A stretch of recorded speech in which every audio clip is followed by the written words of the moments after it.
नमस्कार, मैं रेखा मिश्रा एक नए पाठ के साथ जिसका नाम है साना साना हाथ जोड़ी, जो कि एक यात्रा वृत्तांत है।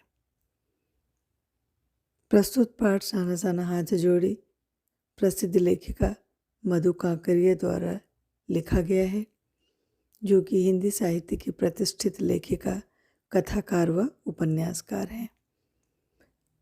इन्होंने साना साना हाथ जोड़ी नामक यात्रा वृत्तांत बहुत ही रोचक ढंग से हमारे लिए प्रस्तुत किया है। इसके माध्यम से अनेक ज्वलंत समस्याएं, चाहे वो संस्कृति से संबंधित हो, चाहे महानगरों की घुटन भरी जिंदगी से संबंधित हो, उसके बारे में विस्तार से लिखा है। मधु काकरिया का जन्म 23 मार्च 1957 को कोलकाता में हुआ था। इन्होंने अनेक उपन्यासों की तथा कहानियों की रचना की है। पाठ इस प्रकार है। प्रस्तुत पाठ साना साना हाथ जोड़ी एक यात्रा वृत्तांत है, जिसमें भारत के पूर्वोत्तर राज्य सिक्किम की राजधानी गैंगटॉक तथा उसके आगे की हिमालय की यात्रा का बहुत ही रोचक वर्णन है।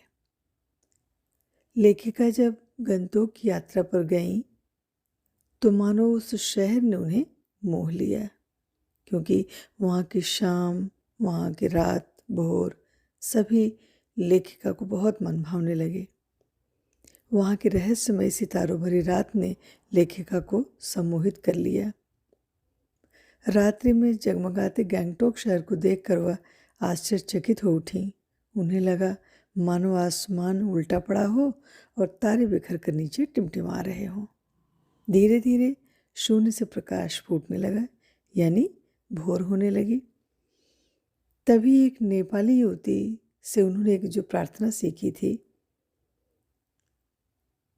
लेखिका के होठों को वो प्रार्थना छूने लगी, जो कि इस प्रकार थी कि साना साना हाथ जोड़ी गर्दहु प्रार्थना हाम्रो जीवन तिम्रो कौशेली, यानी छोटे छोटे हाथों को जोड़कर प्रार्थना करती हूँ कि हमारा जीवन अच्छाइयों को समर्पित हो।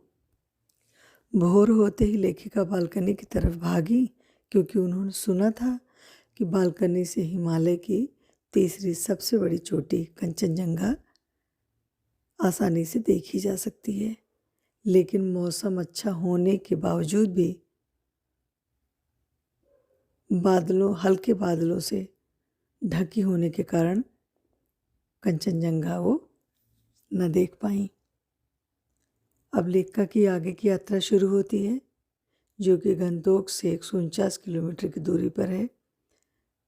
यानी लेखिका गंगटोक से 149 किलोमीटर की दूरी तय करते हुए युमथांग जाना चाहती हैं, जो लेखिका की यात्रा का दूसरा पड़ाव था।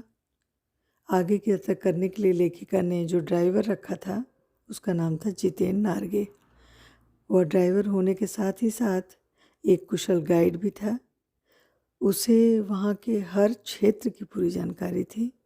उसने लेखिका को बताया कि रास्ते भर हिमालय की गहनतम घाटियाँ, फूलों से लदी वादियाँ मिलेंगी। इस प्रकार लेखिका पाइन और धूपी के सुंदर नुकीले पेड़ों का जायजा लेती हुई रास्ते पर आगे बढ़ने लगी। कुछ दूरी पर लेखिका ने बौद्ध पताकाएं देखी, तो नार्गे ने बताया कि मैडम, ये बौद्ध पताकाएं किसी बुद्धिस्ट की मृत्यु होने पर उसकी आत्मा की शांति के लिए लगाई जाती हैं। इन्हें शहर से दूर किसी पवित्र स्थान पर लगाया जाता है। इनकी कुल संख्या 108 होती है। इन्हें उतारा नहीं जाता, ये स्वतः नष्ट हो जाती हैं। और आगे बताते हुए नार्गे ने यह भी बताया कि किसी नए कार्य का आरंभ करने पर रंगीन पताकाएं लगाई जाती हैं, क्योंकि रास्ते में लेखिका ने देखा ना, तो कुछ कहीं पर श्वेत पताकाएं लहरा रही थी और जैसे थोड़ा सा आगे बढ़ी तो रंगीन पताकाएं दिखाई दी। तो उसी को स्पष्ट करते हुए नार्गे ने बताया कि जब किसी नए कार्य का आरंभ यहाँ के लोग करते हैं तो रंगीन पताकाएं फहरा देते हैं। अब लेखिका आगे बढ़ी तो उन्हें कावी लॉन्ग स्टॉक नामक स्थान दिखाई दिया।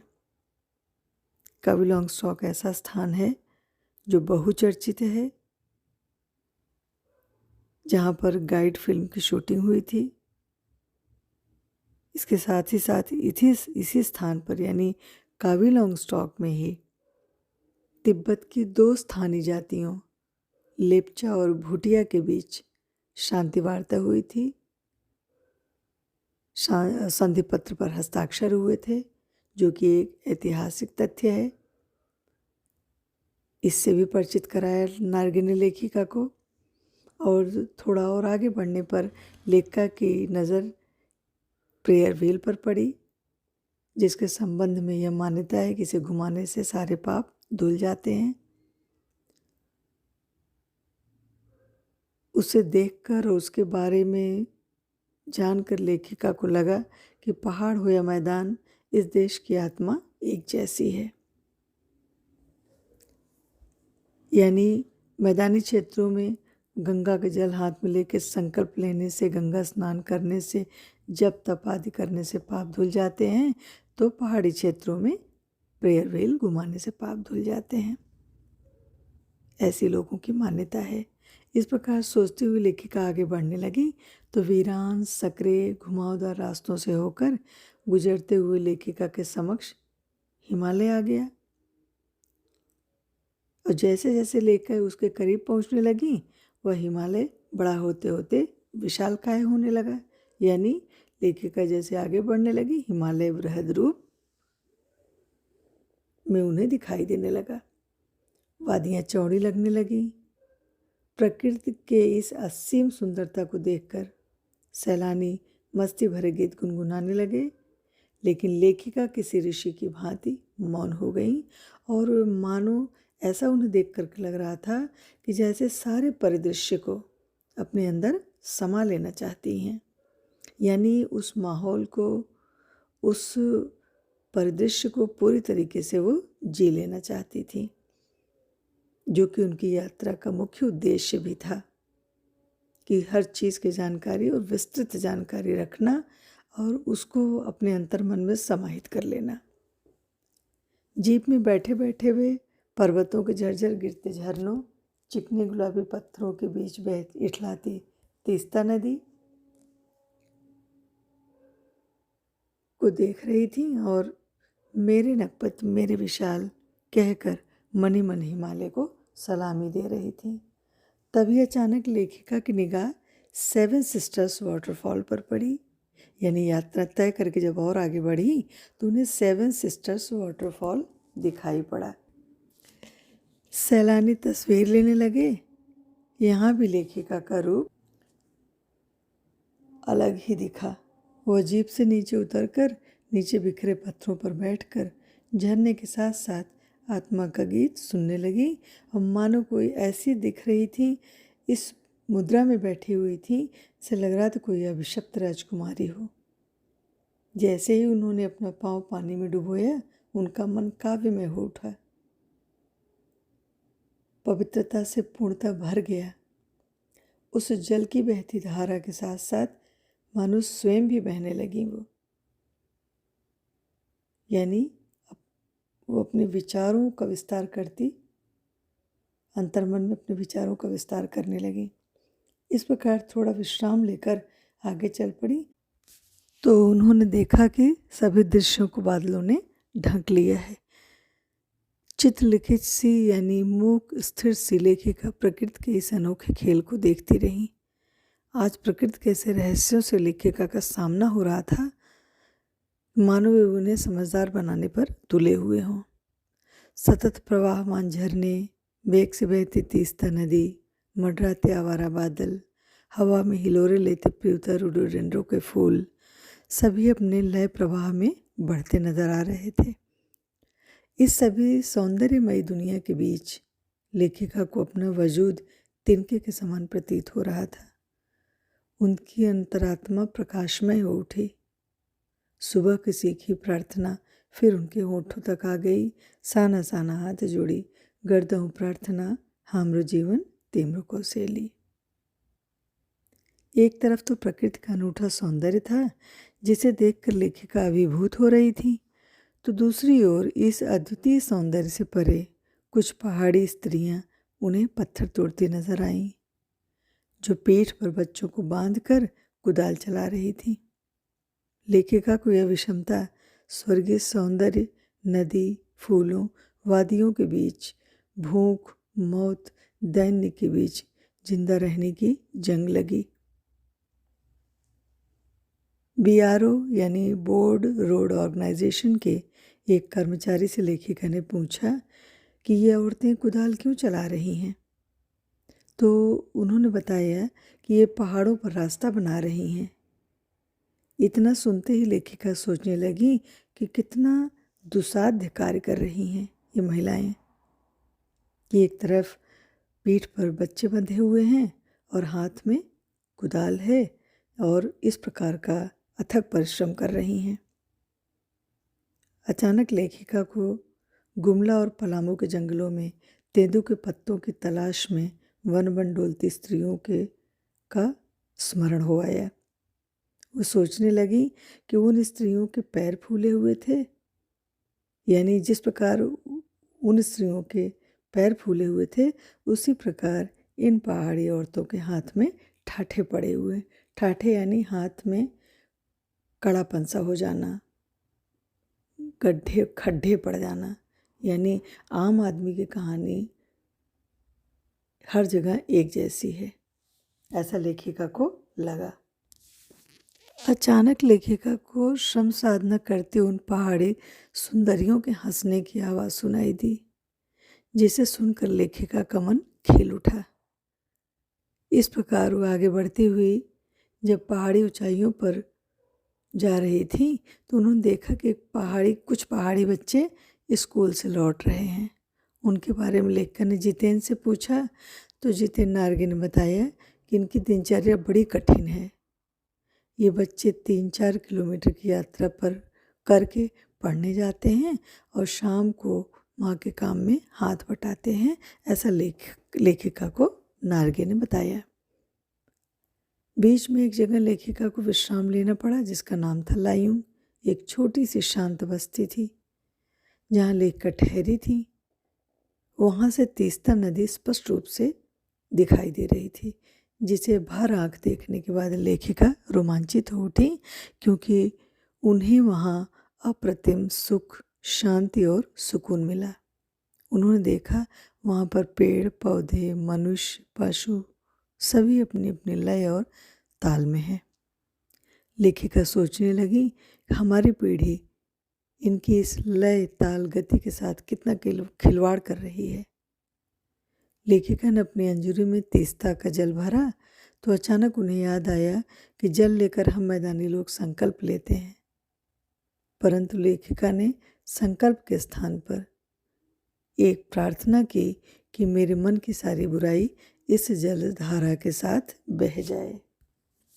आगे की यात्रा आरंभ हुई। जैसे जैसे रात्रि गहराती गई, यानी जैसे जैसे रात बीतने लगी, मानो हिमालय ने काला कंबल ओढ़ लिया, यानी उस रात्रि के कालिमा में हिमालय स्पष्ट रूप से दिखाई नहीं दे रहा था। जितेन ने लायुंग में विश्राम के दौरान नाच गाने का कार्यक्रम किया तो उसमें लेखिका और लेखिका की सहेली मणि ने खूब मौज मस्ती भरे कार्यक्रम के बीच नृत्य करके 4 चांद लगा दिया। लायुंग में ही सुबह सुबह लेखिका बर्फ देखने के उद्देश्य से टहलने निकल गई। उन्हें एक सिक्किमी युवक ने बताया कि प्रदूषण के कारण यहाँ स्नोफॉल कम होने लगा है। अगर आपको स्नोफॉल देखना हो तो कटाव जाइए, वहाँ स्नोफॉल देखने को मिलेगा, क्योंकि उसे अभी टूरिस्ट स्पॉट नहीं बनाया गया। लोगों का आना जाना ना के बराबर है, यानी अभी वो अपने प्राकृतिक स्वरूप में है, ऐसा वहाँ के उस व्यक्ति ने बताया। इस प्रकार लेखिका आगे रास्ता तय करते हुए कटाव की ओर निकल पड़ी। रास्ता बड़ा ही खतरनाक था, चारों तरफ बादलों की परत थी, लेकिन फिर भी वो आगे बढ़ती गई। और नार्गे ने बताया कि कटाव भारत का स्विट्जरलैंड है। इतना सुनते ही कटाव की प्रशंसा करते हुए लेखिका की मित्र मणि बोल पड़ी कि कटाव स्विट्जरलैंड से भी अधिक सुंदर है। ऐसा इसलिए बोली क्योंकि वो पहले ही कटाव की यात्रा कर चुकी थी। जैसे जैसे कटाव करीब आता गया, बर्फ से ढके पहाड़ दिखने लगे। सैलानी प्रसन्न होकर जीप से उतरकर मस्ती करने लगे। लेखिका ने देखा कि आसमान और बर्फ के पहाड़ उनके मन को मोह रहे थे। लेखिका का मन वृंदावन हो उठा, यानी भक्तिमय हो उठा। मन में श्रद्धा तथा प्रकृति के प्रति समर्पण भाव जागृत हुआ। उनका मन भी उस मस्ती में डूब गया। उन्हें लगा कि इसी विभोर कर देने वाली दिव्यता के बीच हमारे ऋषि मुनियों ने वेदों की रचना की होगी और गहन सत्य की खोज की होगी। तभी सर्वे भवन्तु सुखिनः का मंत्र पाया होगा। कुछ दूर लेखिका को जल स्तंभ दिखाई दिए, जिसे हम ग्लेशियर कहते हैं। तो उन जल स्तंभों को देखकर लेखिका दार्शनिक अंदाज में बोल पड़ी कि प्रकृति के जल संचय का तरीका भी बड़ा ही नायाब है। सर्दियों में बर्फ शिलाओं के रूप में प्रकृति जल संग्रह करती है और जब गर्मियों में धरती पर त्राही त्राही मचती है तो यही बर्फ शिलाएं जलधारा बनकर सूखे होठों को तरावट पहुंचाती हैं।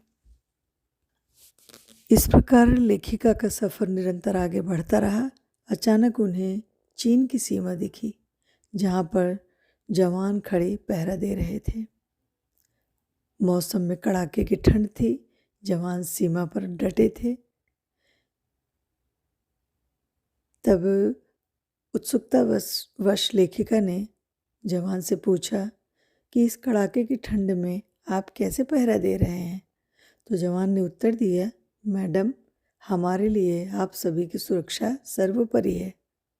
हम पहरा देंगे तभी तो आप लोग चैन की नींद सो सकेंगे। लेखिका अपनी इस खोज यात्रा पर आगे बढ़ी। पूरे सफ़र ने लेखिका के अंतर्मन को मानो छू लिया, उनके अंतर में मन में हलचल मचा दी। पुनः लेखिका युमथांग की तरफ बढ़ती जा रही थी। पूरे रास्ते फूलों से लदी वादियाँ, पहाड़ों और बादलों की आँख में चौली दिखाती जीप जब युमथांग पहुँची तो लेखिका थोड़ा निराश दिखी, क्योंकि कटाहो की सुंदरता की तुलना में युमथांग लेखिका को थोड़ा फीका लगा। लेखिका ने एक चिप्स बेचती युवती से पूछा, क्या तुम सिक्किमी हो? क्योंकि वो जानना चाहती थी कि सिक्किम का जब भारत में विलय हुआ तो यहाँ के जो बाशिंदे हैं, यानी सिक्किम के जो रहने वाले लोग हैं, उनकी मन स्थिति क्या कहती है, वो क्या सोचते हैं, यही वो जांचना चाहती थी। इसलिए उन्होंने युवती से पूछा कि तुम सिक्किमी हो? तो युवती ने कहा, नहीं, मैं इंडियन हूँ। सिक्किमी युवती की ये जवाब सुनकर लेखिका खुश हो गई। वह आश्वस्त हो गई कि सिक्किम के लोग भारत में मिलकर खुश हैं। जब सिक्किम स्वतंत्र रजवाड़ा था तब वहाँ का टूरिस्ट उद्योग इतना फला फूला नहीं था। इस प्रकार गाड़ी आगे बढ़ती रही और जितेन लेखिका को अनेक प्रकार की जानकारियाँ देता रहा। जितेन ने लेखिका को एक पत्थर दिखाते हुए बताया कि इस पत्थर पर गुरु नानक जी के फुटप्रिंट हैं और उसने यह भी बताया कि यहाँ की मान्यता है कि नानक जी की थाली से थोड़े चावल छिटक कर गिर पड़े थे, इसलिए यहाँ चावल की बहुत अच्छी खेती होती है। इस प्रकार एक एक करके जो भी बीच में ऐसा कोई स्थान आ रहा था जिसका कोई ऐतिहासिक तथ्य है, उसकी जानकारी नार्गे देता जा रहा था।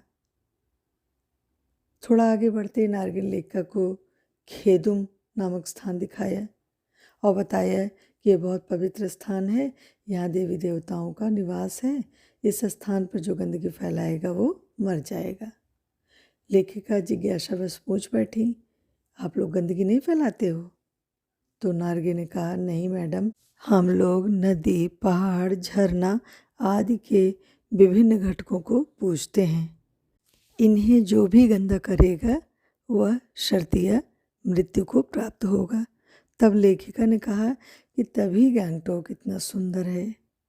मतलब लेखिका मनी में सोचने लगी कि यहाँ के लोगों की मान्यता ऐसी है, इसलिए गैंगटॉक इतना सुंदर है, इतना प्रकृति के वास्तविक स्वरूप से परिपूर्ण है। जितेन ने लेखिका को यह भी बताया कि गंगटोक नहीं, इसे गंतोक कहते हैं। गंतोक का अर्थ है पहाड़। आगे की जानकारी देते हुए हम कह सकते हैं कि ड्राइवर के साथ साथ एक कुशल गाइड की भूमिका निभाते हुए नार्गे ने लेखिका को बताया कि युमथांग भी पहले टूरिस्ट स्पॉट नहीं था। जब सिक्किम का भारत में विलय हुआ, यानी सिक्किम भारत में मिलाया गया, तो भारतीय आर्मी के तत्कालीन कप्तान, यानी उस समय जो कप्तान थे आर्मी के, उनका नाम था शेखर दत्ता। उन्होंने सोचा कि यहाँ फौजियों को रख कर क्या होगा, इसे टूरिस्ट स्पॉट बना देना चाहिए। इस प्रकार नित्य निरंतर नए नए रास्तों की खोज की गई, उसे टूरिस्ट स्पॉट बनाया गया। लेखिका सोचने लगी कि कभी न खत्म होने वाली इस असमाप्त खोज को हम सौंदर्य का नाम दे सकते हैं। इस प्रकार लेखिका की यात्रा समाप्ति की ओर बढ़ने लगी। उम्मीद है आपको यह पाठ भली प्रकार समझ आ गया होगा। धन्यवाद।